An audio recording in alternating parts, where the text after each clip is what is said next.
styles in which the way people preach or teach. And I'll tell you what, I had the opportunity last week. It's so nice as a preacher sometimes to literally sit in the pew the whole time and just sing and listen. And, they did things a little bit different than how we always do things as far as the order down in Florida at this congregation we went to. And what they did was they took communion first before anything else. They didn't have their Bible class yet. They didn't have their worship service. And they came in and you sat down and they had up on the screen, said the eulogy. And we had a short little lesson that was taught by the preacher there. And it was just a unique way of doing things. And then we took communion, and then after we did that, we took a little bit of a break, and we came back in. We had our Bible class. And really interesting. Actually, I'm going to be bringing the next Bible class that I teach. I'm going to be using the material that this gentleman had. He was teaching lessons on the tabernacle. It was really interesting. I only caught they were finishing the study that they had, and there's these nice little books that come along with it too, that have some home study things that you can do and some questions and whatnot. And the tabernacle, if you haven't studied it in a while or haven't, maybe you've never studied about the tabernacle or what it was, or the tent of meeting that they had in the wilderness. But there are so many similarities, and God meant this to be that way, to the lamb that was chosen to be sacrificed on the Day of Atonement. That is the one that they sacrifice daily. But on the Day of Atonement, the high priest would come in and he would make a sacrifice for the entire congregation of the Israelites. And there's so many comparisons in the fact that Jesus is our lamb and what he went through that week prior. I mean, really, you almost had to be a layman to not realize that what they were doing was following God's description on how to handle the lamb all the way up to its sacrifice and what they did to Jesus. I mean, the parallels are unbelievable. Well, not unbelievable, because God had a plan, and that's how he set that in motion. But that's what we're going to be doing, and I don't know when, because we just started the study that I was working on for the book of James. I was also, just if you weren't in Bible class, and I was actually corrected by my wife when I stepped out. I know she's mad now. I shouldn't have said that, but she actually fixed my mistake. I actually had it in my notes the right way, but the way I referred to it is the way it was actually supposed to be. But in the Greek, in the book of James, James uses a different word for the word bond. It says bondservant in the English, but he actually uses the word that is for slave. The other writers, such as Jude and the Apostle Paul, they use the word that actually should be translated bondservant. So I'm putting that little tidbit out there because hopefully you'll be with us in Bible class next week, because I'm going to talk a little bit more on that. So let's go ahead and get into the lesson here this morning. But but she was correct on that. There was two different Greek words, and unbelievable. I had it right there in front of me, and I still, that's how it is, I guess. Sometimes you don't pay attention to even what your notes are, and you just kind of go off with what you think, which is not a good thing with the Bible. But I did make a mistake there, and I just wanted to kind of correct that. But here we see here this morning, we're going to talk about, you may see the word up there in bold print, Pharisee, but we're going to talk about Nicodemus. I've talked about Nicodemus before and his three moments that he shows up in the scriptures, but Nicodemus really is a neat individual. You really do see a transformation in Nicodemus. Now, first of all, you see Nicodemus wanting to seek the truth. He wants to know. He wants to know who Jesus is. He wants to know who this guy is that's been going around Judea, around Palestine, around everywhere, and doing miraculous things, making amazing claims. And he sees something in Jesus. Now, it doesn't really come all the way out until the end. We see Nicodemus comes to that kind of understanding of who Jesus was, I believe. But he comes to Jesus in John chapter 3, 1 through 16. And you know, we probably know this chapter very well because there's a very well-quoted verse in John chapter 3. But do we ever stop and read what brought Jesus to John chapter 3, verse 16? What brought him to make that claim, to say what he said there? Do you ever stop and think about who is he talking to? Because we quote that verse a lot. But he was talking to Nicodemus. Nicodemus was a ruler, a Pharisee. And we see that he comes to Jesus. There was a man of the Pharisees named Nicodemus, a ruler of the Jews. This man came to Jesus by night and said to him, "Rabbi, we know that you are a teacher that comes from God, for no one can do these signs that you do unless God is with him." Now, I'm not going to read through this entire text here this morning, even though I have it up here.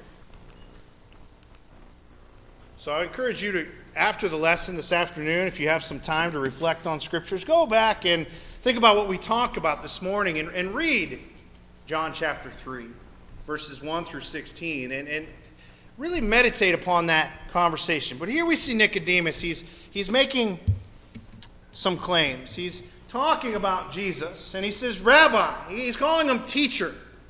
He says, "I know that what you're bringing is coming from God, because if it wasn't, it wouldn't be followed by all of these things that you're doing." All these, and he's obviously referring to some of the miraculous things that are happening. He makes a statement there. "I know that you're from God." Here's Nicodemus, first century Jewish man, a Pharisee. And we'll talk a little bit more about who the Pharisees are here in a little bit. But he's coming to Jesus, and he's saying, "I know." When you say "I know," it means you believe what you're talking about. If Nicodemus could see this so clearly, why couldn't the rest of the nation? Now, and that's not a slight on the Jews in the first century, because look around us in our world today. Now, Jesus may not be here in the flesh as he was then when he came to die on the cross. But I have no doubt in my mind that there's a God, that he sent his Son. I see his, as the Bible calls it, his invisible attributes. We could probably spend all day talking about why is it that people don't believe in God. But what it comes down to is, it really comes down to, do you even have your heart opened to whether there's a possibility? Now, Nicodemus doesn't know that Jesus is the Messiah at this point.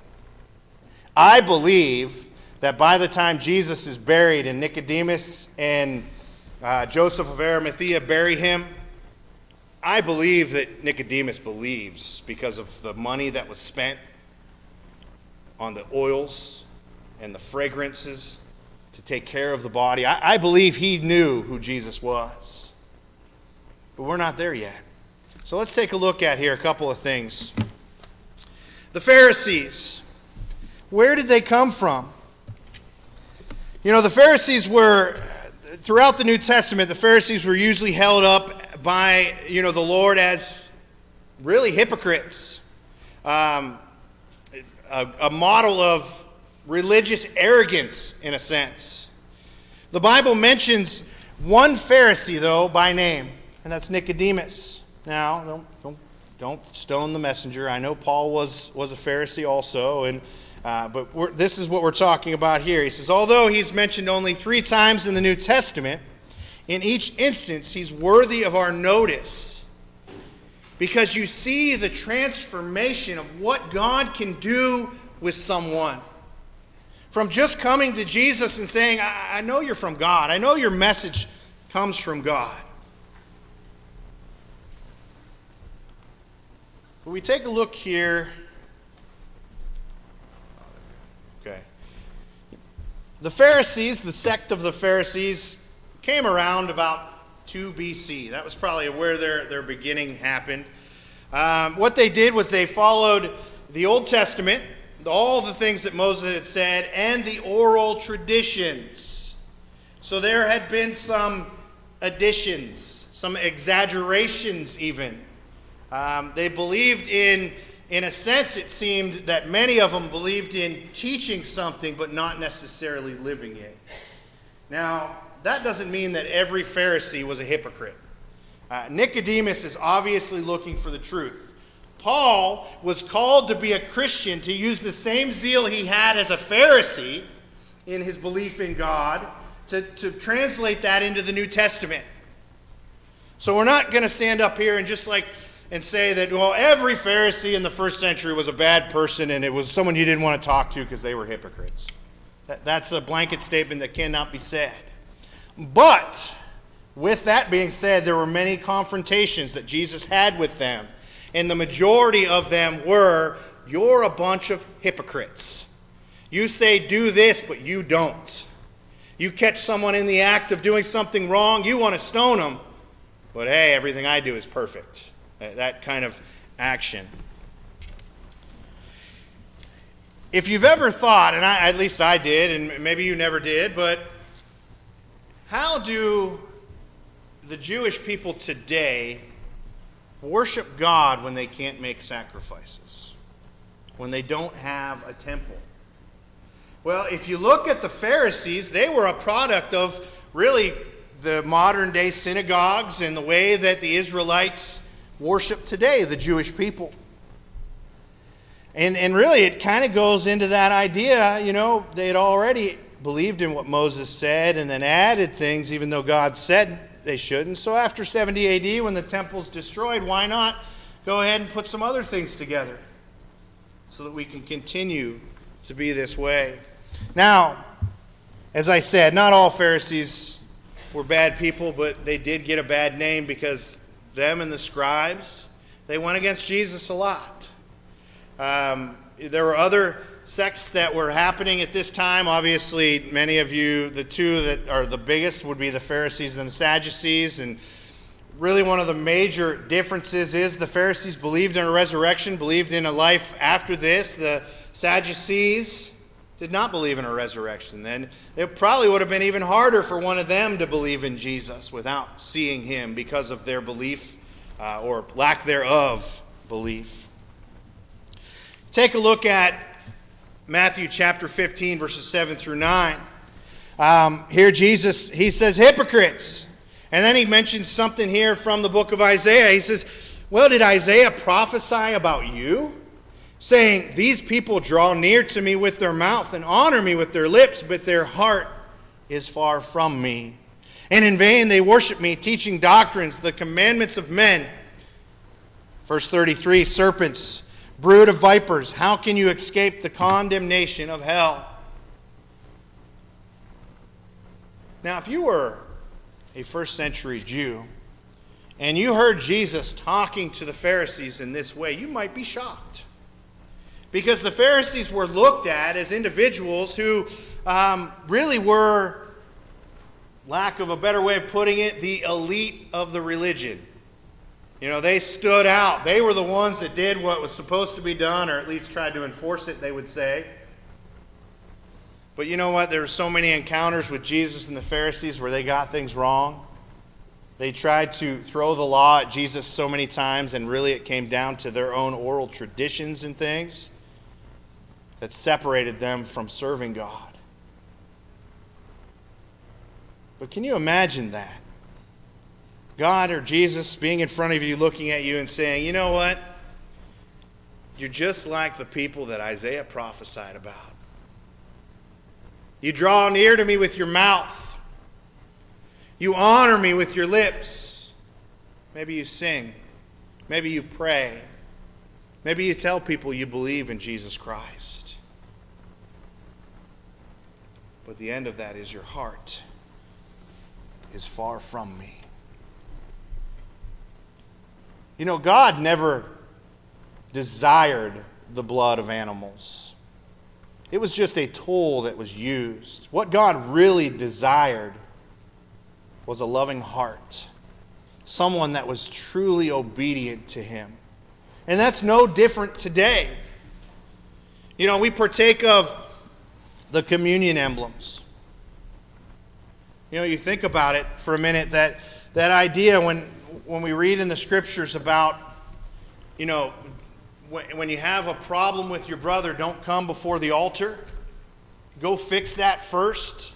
In a sense, the picture of what they're trying to show is here, someone is bringing their own lamb, their own sacrifice to the altar, and when they drag it up there, they get there and they realize, wait a minute, I have wronged somebody, or I have a problem with someone, and they drop that sacrifice down and they leave. And they go and fix it before they come back to have that sacrifice made. Think about that when you're partaking of the fruit of the vine, the unleavened bread. Think about that when you're sitting in the pews, worshiping, singing, praying. God wants your heart to be right. We cannot just be people pleasers, showing those around, hey, look at me. I can sing, I can pray, I can preach. What does it matter if they're empty words? We need to make ourselves right with God. We need to not be as the Pharisees were in many cases. In Matthew chapter 23, verse 3, verse 15, and let's see what, okay. Verse 33 was supposed to go with this one. I read that with the last, so I'll just read 3 and 15. Therefore, whatever they tell you to observe, that observe and do, but not according to their works, for they say and do not do. Woe to you, scribes and Pharisees, hypocrites! For you travel land and sea to win one proselyte, and when he is won, you make him twice as much a son of hell as yourselves. That's another study all on its own, talking about proselytes joining the Jewish community. In other words, someone who was not a born Jew that became a believer in God. There's all kinds of different things there as far as how they were treated, and you could really preach a sermon or teach a class just on that alone. But he's saying, you know, you go out and you preach this message, you bring them to God, and then really you pollute them. That we don't want to do.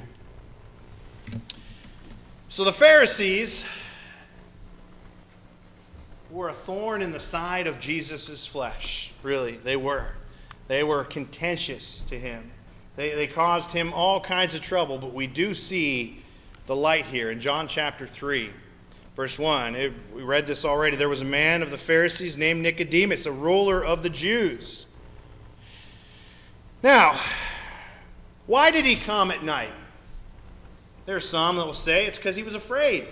And you know what? We'll read a passage here momentarily that could apply that very thought. It may have been totally unrelated to his fear, though. There's no verse in there that says Nicodemus came by night because he was afraid of his fellow Pharisees and he didn't want them to see him talking to Jesus. We don't have that, but we do have things that point in that direction, that the Pharisees caused contention and made people who believed not want to show their faith in him. So it may have been because he was afraid. John chapter 12, verses 42 through 43. Nevertheless, even among the rulers, many believed in him.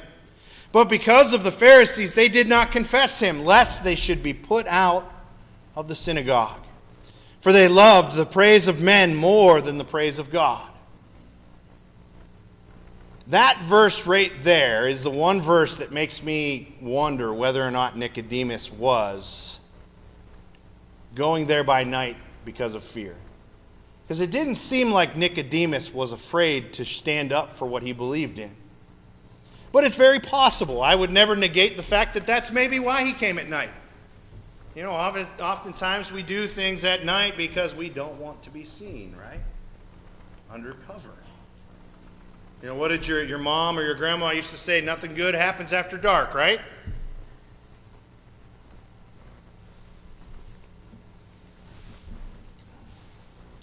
But you know, the very fact that he came to see Jesus, that's what we want to focus on, because that truly shows a great deal of humility. And he doesn't approach Jesus with contention, with strife. He doesn't come to him in a way where he's combative. No, he comes to him and he says, Jesus, Rabbi, teacher, it's obvious with what you have done, you're from God. Now, does Nicodemus at this point probably just think Jesus may be a prophet?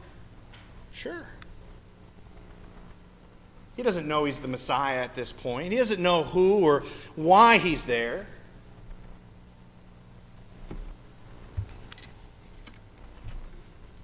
In John chapter 3, verse 2, this man came to Jesus by night and said to him, Rabbi, we know that you are a teacher that comes from God. For no one can do these signs that you do unless God is with him. If we are to come to God today, we must do it with honesty and humility. Nicodemus meant what he said. There's nothing in the Scriptures that would teach us otherwise. Matter of fact, it's obvious that in his other encounters with Jesus, that he realized who Jesus was and why he was there. We see in John chapter 7, verses 50 through 51, Nicodemus, who came to Jesus by night. Now remember, even if that first time Nicodemus came to Jesus by night because he was afraid, it's not nighttime anymore. People are seeing his actions here. Said to them, does our law judge a man before it hears him and knows what he is doing?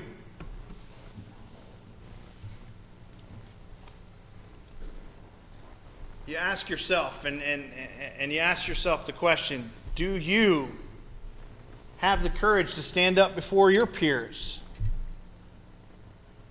before those that are around you, and speak out about Jesus?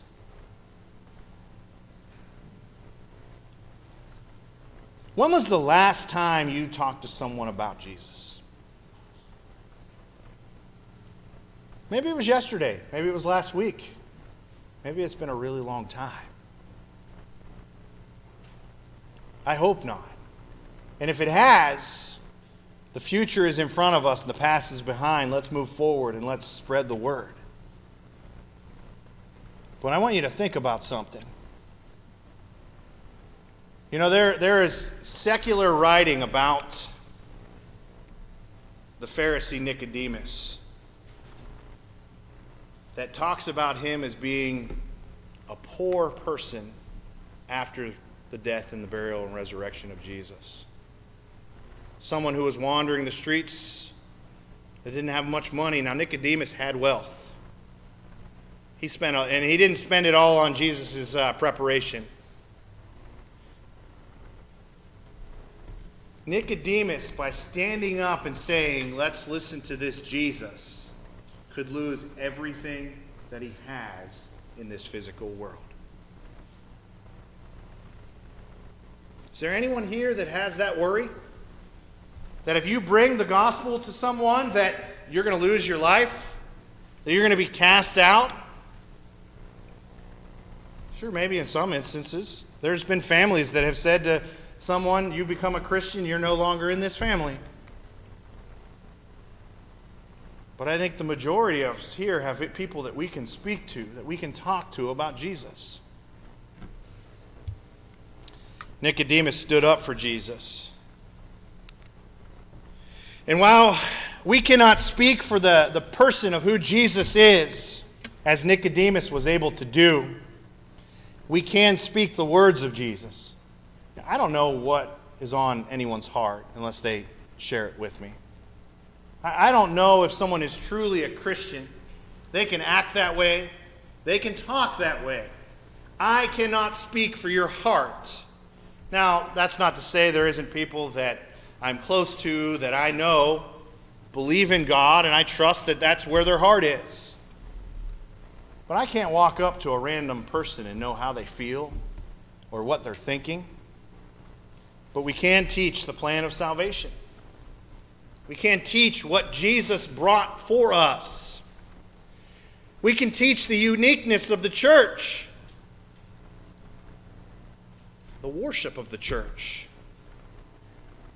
and the fact that God expects us to live righteous, pure lives. Not only for ourselves, not only for the glory of the kingdom, but so that others can learn to follow the same steps.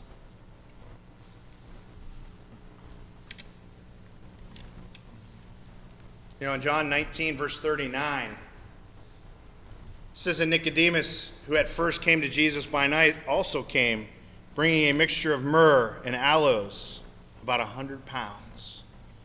I want you to realize that what he brought would be representative of what would be done for a king. This isn't a normal burial that Nicodemus is preparing for.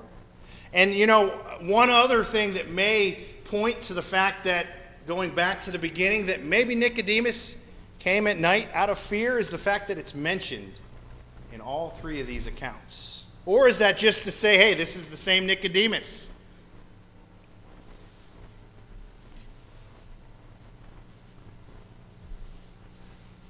I would go out on a limb and say that if you probably went and bought a mixture of myrrh and aloes and it was 100 pounds worth, that probably wouldn't be a sale that would be under the radar. People would probably know about that. I don't usually use a whole lot of myrrh in my house. Maybe you do. Maybe you have a use for it today that I don't know of. But I know aloes, anyhow. That's something that we use. Courtney got a little bit too much sun when we first got back to Florida. She must have forgot that she had lived there for almost a year, and we had to go get her some aloe to help comfort her skin a little bit. And then the jury's still out on whether or not it was my fault that Liam got a little too much sun. If you ask Christy, it'll be my fault, but I remember putting suntan lotion on him. That's all I'm going to say. But, that little bottle of aloe that she got was only like a tiny little thing. We're talking about something that could go on the entire body for fragrance. And really the preparation was all about, for instance, if a king dies, how long do you want to keep the guy on display? Usually we have a funeral, it's, maybe a few hours, but they're embalmed and things here. But, the king, or think about in modern day, think about when a president dies. And the fact that there's usually more than one location that the president goes. He's usually on display in Washington, D.C., for those in the capital to come see and things such as that. And then he usually goes on a trip somewhere if he's going to be, maybe his hometown or something, and they usually put him on display there. And let's face it, without taking this too far, nobody wants to smell a dead body. You don't. And that's what this is all about. Fragrancing the body, preparing it for the fact that really lots of people should be viewing this man.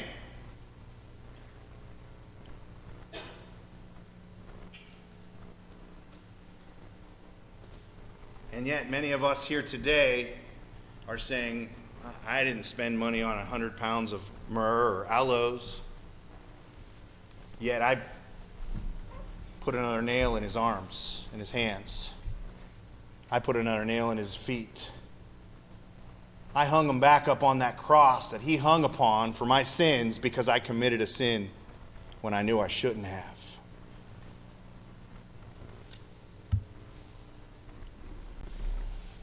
Today, we can honor Christ. But not just on Sunday. I'm saying today as in today, future tense. In our lives, we can honor him. Matthew 5:13 through 16 says, "You are the salt of the earth, but if the salt loses its flavor, how shall it be seasoned? It is then good for nothing but to be thrown out and trampled underfoot by men. You are the light of the world. A city that is set on a hill cannot be hidden." I think we know this passage, right? Salt of the world, light of the world. The idea that our actions and how we bring, maybe from the salt perspective, the flavor to the world that they need. Think about Christianity and being saved, having a meal that has a little bit of salt on it, rather than eating something that's bland. I'm not a huge salt guy. I don't put a lot of salt on anything other than maybe my French fries. But I do like seasonings. I do like flavor. And when let's take I'll make you real hungry before lunchtime, okay? I like barbecue. I love barbecue. And anytime I go anywhere that I can find somewhere new to try it, I love to try it. Let's take a rack of ribs, probably one of those staples of barbecue, right? And you get a rack of ribs and you start to try to eat this rib, and it's tough. It's gristly. It's not falling off the bone. When I have barbecue ribs, I want to pick the bone up and the meat just stay on the plate. But then you take someone that really knew what they were doing. Maybe they took the time, they smoked it, maybe whatever the steps it was. And you take a bite of this, and you just taste every bit of it. The flavor, from as soon as it touched your lips until you chew it and you eat it up and it gets swallowed down. And you taste that. That's what Jesus is talking about here when he's talking about the salt. You might as well take that first rack and throw it out in the yard for the animals. We need to have a little bit of flavor, a little bit of spice. We need to stand out as Christians. We need to be the Nicodemus. And you know what? If the first step is we have to go to Jesus at night in the cover of darkness, then fine. Start out that way. But when you get to the end, you better be spending some money on some myrrh and some aloes that are fit for a king. Because that is what Jesus is talking about. That is what we see in this example of Nicodemus. We see someone that is willing to stand up in front of the crowd, in front of his peers, knowing that he can lose everything. But he's going to stand there for Jesus because he knows that's where he should be. So you ask yourself, do you honor Jesus? Do you honor Jesus in your life?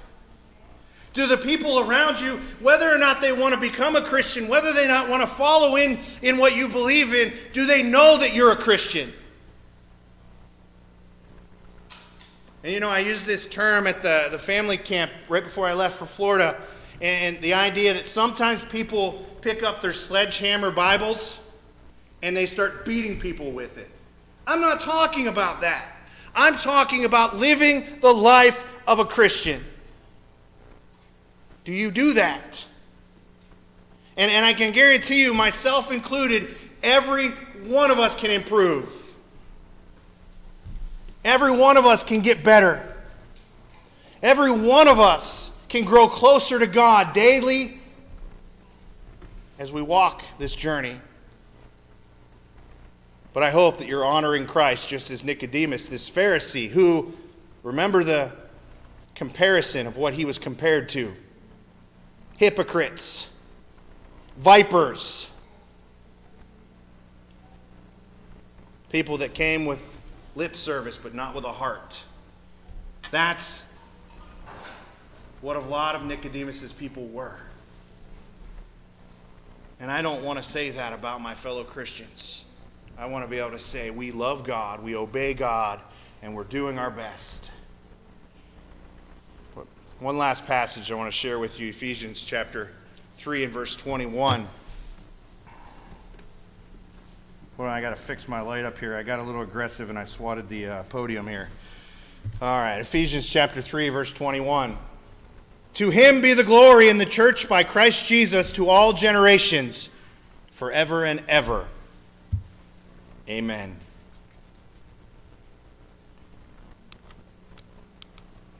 Nicodemus serves as a wonderful, fantastic example that we as Christians should follow. He went from what we seem to think is a fearful beginning to a bold public stand. Nicodemus challenges us to be just as bold and helpful to Jesus.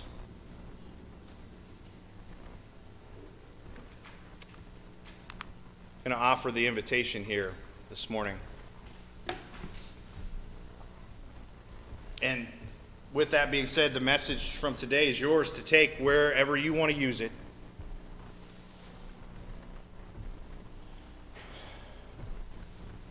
Are you full of lip service?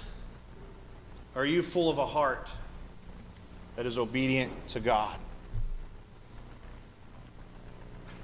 We offer the invitation here to everyone who is here, everyone who is viewing us online.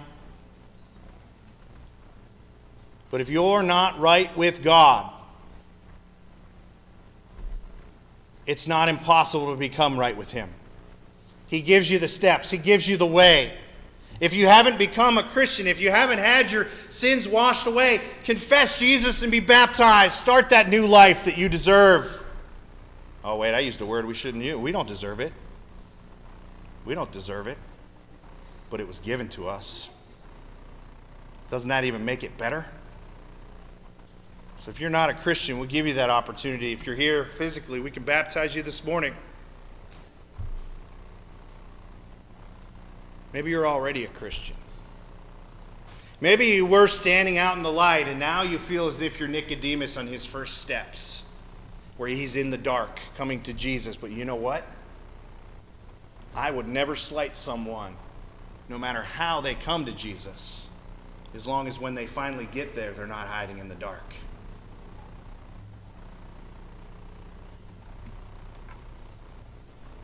But if you're a Christian and you're not right with God, if you've fallen away, we give you the opportunity, make it right. And we offer the front pew for prayers, for encouragement, but not everything that happens in a Christian's life. Remember, we have the ultimate high priest, Jesus, who made us priests as well. I can go to God, you can go to God, and ask for forgiveness. Now, I'm not taking away or trying to put down the front pew. If that's what you need, you come here. But what I'm trying to say is it can be as simple as you falling on your knees right now, figuratively or actually, and praying to Him and saying, God, forgive me and help me to be better. But if you're here this morning and you have any need, please come forward as we stand and sing this song.